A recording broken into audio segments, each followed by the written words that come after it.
네, 안녕하세요.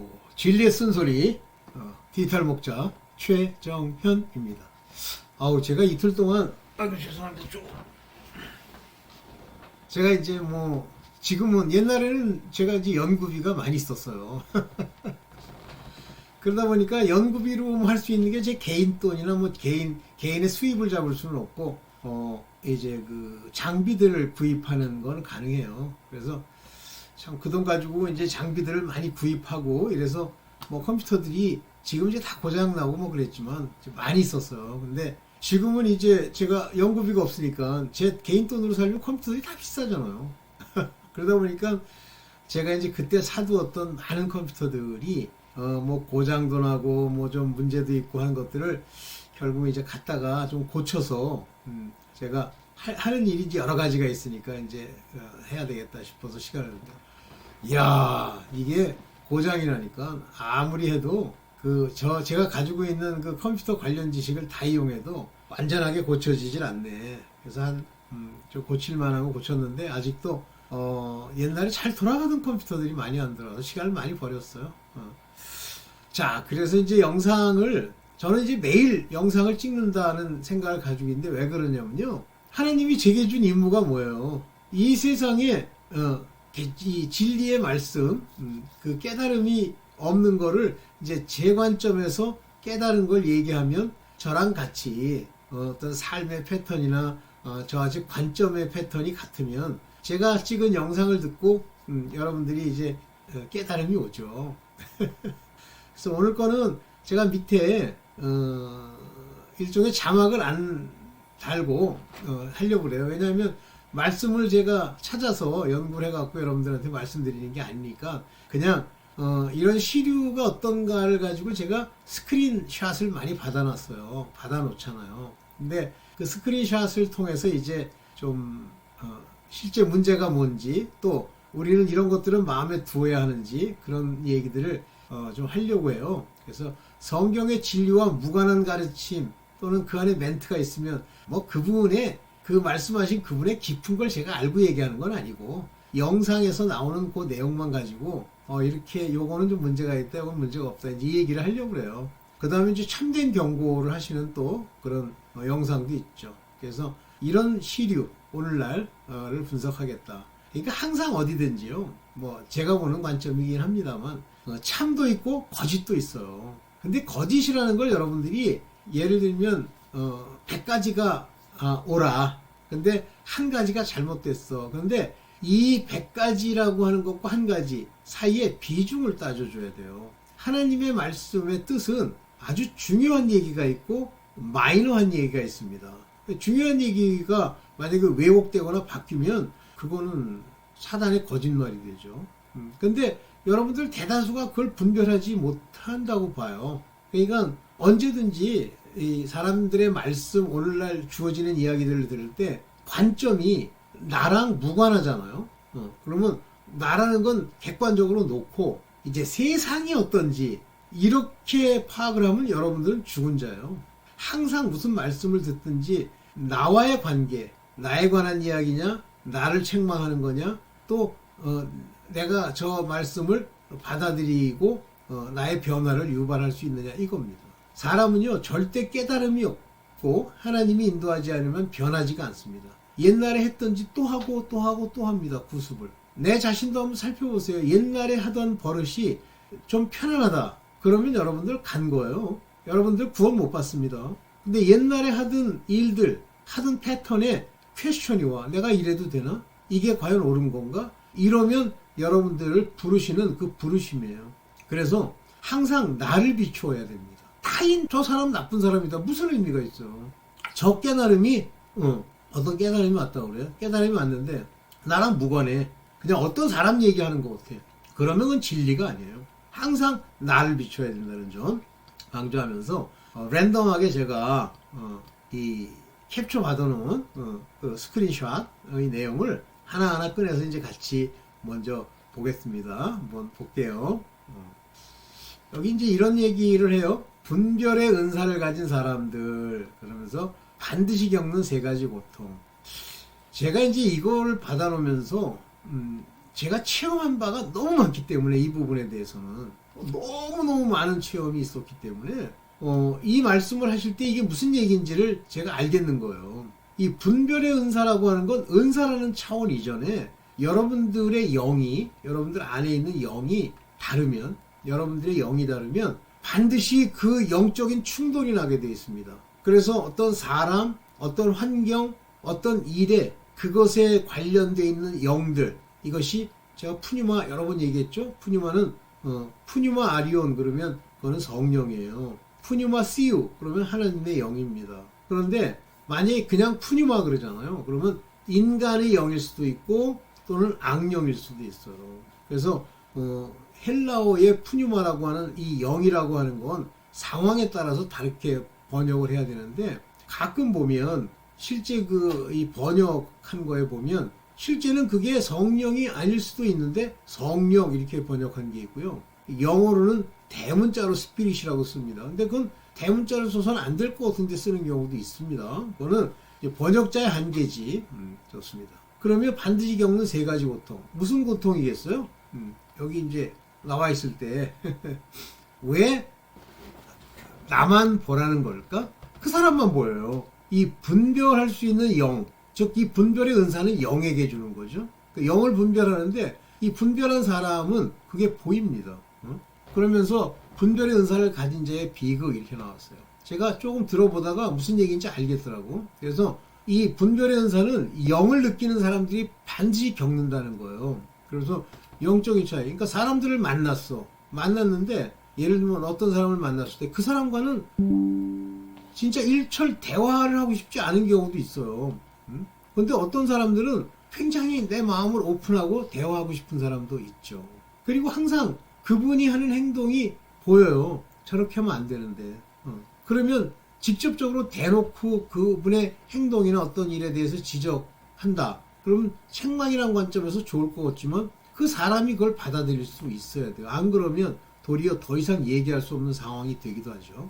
이와 같이 이 분별이라고 하는, 영을 분별하라고 하는 이 분별은 여기 지금 기도하시는 이분이 혹 안에 영이 거듭난 영이 하나님의 부르심을 따라 성령의 기름 부음 또는 성령이 그 안에 계시는 케이스에 이런 현상이 일어나요. 근데 이것이 꼭 약속의 성령이 내게 오지 않아도 그 사람의 본질이 안 맞는 경우가 있어요. 저는 많이 겪었습니다. 어렸을 때부터. 근데 그렇다고 어렸을 때 그러면 내가 말씀을 깨닫고 성령을 받은 거냐? 그건 아닌데 하나님이 늘 간섭을 하시죠. 관여. 그렇게 되는 현상입니다. 그래서 이 얘기를 여러분들한테, 여러분 기회 있으면 이거 들어보세요. 여기 뭐 제가 밑에 이렇게 써놨으니까. 오케이. 그 다음에 이제 여기 뭐 이제 계속 이분은 이 좁은 길 뭐 해가지고 이분은 이제 여러 간증들, 사람 간증들을 많이 올리는데 지옥 가는 넓은 길과 천국 가는 좁은 길. 이건 뭐 제가 여러 번 이제 말씀을 드렸으니까 뭐 이건 그냥 넘어갈게요. 일상생활 속에서 성령님과 동행하는 방법. 앤드류 머레이. 아주 뭐 유명한 목사님이시죠. 그래서 여기 보면 앤드류 머레이 일상 속에서 성령님과 동행하는 비밀 열쇠 이렇게 나와 있죠.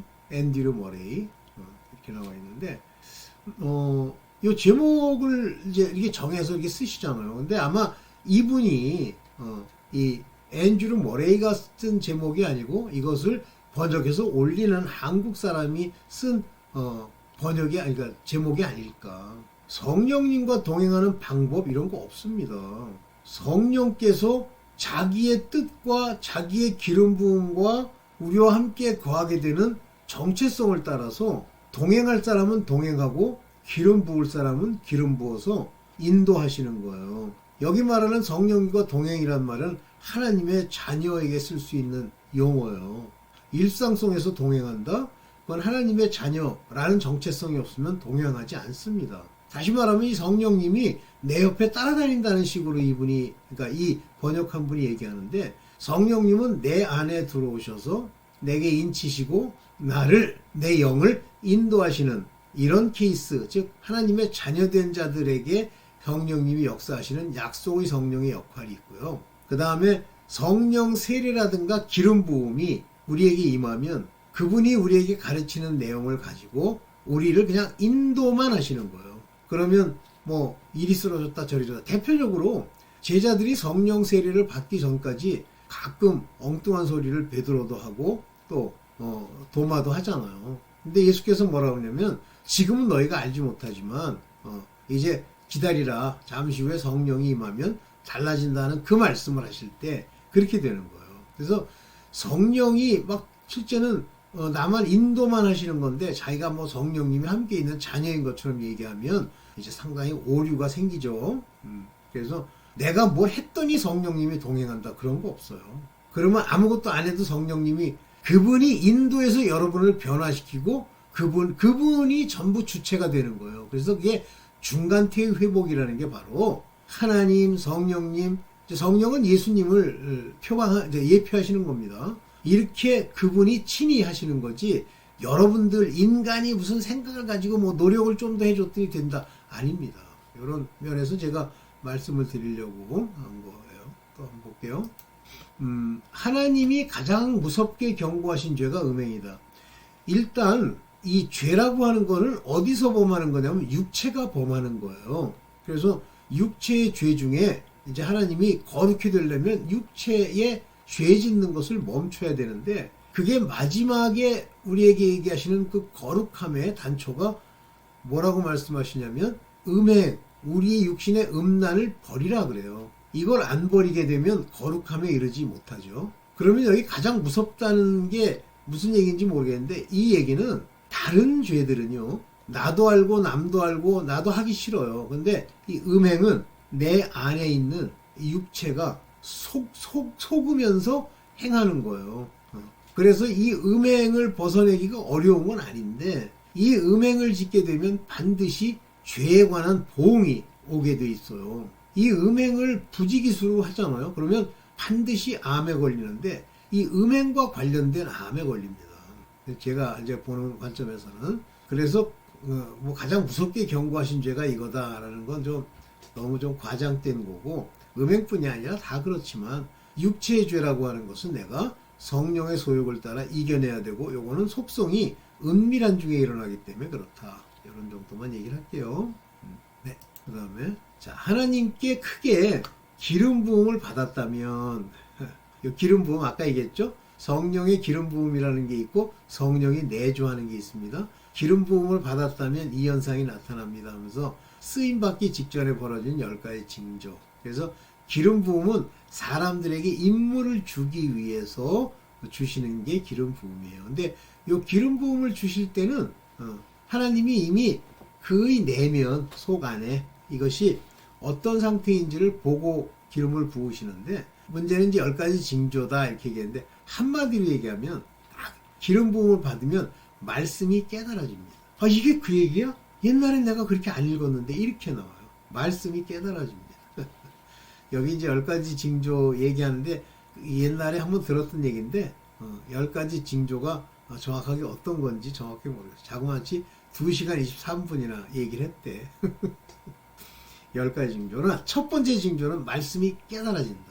자꾸만 기름 부음 그러면 은사, 뭐 성령, 지혜, 통변, 뭐 예언 그거는요 하나님이 그때 그에게 그것을 할 수 있도록 해주는 거지. 성령의 은사 뭐 8가지를 다 받았다. 그리고 지금까지 안 떠났다. 거짓말이에요. 하나님은 그렇게 역사하지 않으세요. 그 거짓말입니다. 그런 거짓말에 속지 마세요. 그래서 기름 부음을 받으면 그 마음 안에 말씀을 주시고 깨달아지고 그 깨달아진 걸 가지고 하나님이 그 말씀으로 우리에게 음성을 주시죠. 그런데 하나님의 아들들은 다릅니다. 그들에게는 구체적인 음성을 주시죠. 저는 경험이 많아요. 그래서 제가 하나님의 아들이라고 스스로 착각하는지도 몰라. 근데 초기에 하나님 믿고 이제 할 때 아주 구체적으로 소리가 들렸어요. 밥 먹는 걸 멈춰라. 아내를 위해서 기도해라. 이렇게 아주 구체적으로 들렸어요. 뭐 이제 그거는 뭐 제 개인적인 경험이니까 뭐 얘기한다 해서 뭐 달라지는 건 아니고 또 제가 뭐 그렇게 음성을 들었다 그래서 뭐 남들까지 뭐 하겠습니까? 오케이. 다음으로 넘어갈게요. 자, 이런 얘기인데 이제 마음이 좀 안타까운데 아프리카에서 30년간 수천 명을 전도한 선교사가 이제 이분들은 이 수천에게 참 복음을 전도한 것처럼 얘기하는 거예요. 그러니까 이 사람들의 관점은 수천 명, 그다음에 전도. 근데 천국 생명책에서 자기 이름이 없는 것을 발견한 이유, 예수님 말씀. 실제 이런 것들은 우리가 생명책에 자기 이름이 있는지 없는지를 하나님이 알려주시는지까지는 제가 잘 모르겠어요. 근데 뭐 알려줄 수 있다고 합시다. 그러면 이제 아프리카에 선교를 하신 거예요. 30년간 아프리카 선교 영웅이다 이렇게 표현했는데 사람이 쓰는 용어죠. 생명책에 지워진 이유가 뭐냐 그러는데 지금 오늘날 사역자들 선교사든 목사든 아니면 뭐 전도사든 아니면 이 많은 사역자들이 사실은 하나님이 부르신 적이 없는데 자기가 하는 거예요. 그 얘기가 에스겔서, 예레미야, 이사야서에 많이 나옵니다. 내가 그들에게 말하지 아니하였거늘 그들이 몽사로 또는 나에게 받았다는 말로 전하나 그것은 거짓말이라고 하잖아요. 왜 그런 사람들이 나타나느냐가 중요합니다. 왜 나타날까요? 왜 그 사람들이 이렇게 착각할까요? 사단이 그들을 이용하는 거예요. 사단이 이용하려면 마귀가 이용하려면 뭐가 있어요? 죄가 있어야 되죠.